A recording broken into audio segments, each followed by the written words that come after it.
হ্যাঁ বন্ধুরা, আজকে একটা নতুন কেস, কিন্তু এখন বর্তমান কমন হয়ে দাঁড়িয়েছে। এই রোগী বয়স হচ্ছে 50। ওনার হচ্ছে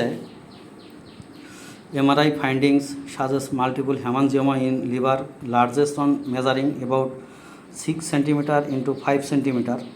ওনার সমস্যা হচ্ছে উনি বসে থাকলে বুকের নিচে সুচ ফোটানোর মতো ব্যথা হয়, বসে থাকলে পা ফোলে এবং সকালে ঘুম থেকে উঠলে পা ব্যথা, মাথাতে ব্যথা খুব বেশি, মাথা ব্যথা হলে চোখ দিয়ে জল পড়ে। 3 বছর যাবৎ। রোগীর ইতিহাস নিয়ে যা জানা গেল, ওনার এখন থেকে 30 বছর আগে একটা দাউদ ছিল, সেখানে সালফার লাগিয়ে দাউদটা ভালো করা হয় এবং তারপরে প্রায় 12 বছর পরে ওনার জোড়াউতে টিউমার হয় এবং সেই টিউমারটা অপারেশন করা হয় এবং ওনার পায়খানা কনস্টিপেশন প্রতিনিয়ত হয় না এবং যথেষ্ট পরিমাণ কষ্ট।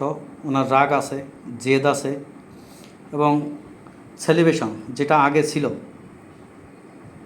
এবং যেটা আমরা কারণ হিসেবে জানলাম যে বর্তমান যে লিভারে রক্ত টিউমার যে অনেকগুলো হয়েছে, এই টিউমারের যদি কারণ পিছনের ইতিহাস জানতে চাই, সেগুলো দেখা যাচ্ছে যে ওনার এই চর্মরোগ হওয়ার আগে সাধারণত কোনো রোগ ব্যাধি কোনো কিছুই ছিল না, সুস্থ সবল ছিল।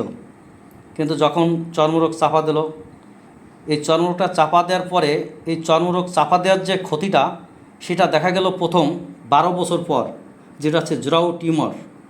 আর গবেষণায় দেখা গেছে যে চর্মরোগ চাপা দেওয়ার ফলে এই দুরারোগ ব্যাধিগুলো দিনের পর দিন বেড়েই যাচ্ছে, যার কারণে মানুষের ভোগান্তি শেষ হচ্ছে না, কষ্ট বেড়েই যাচ্ছে দিনের পর দিন।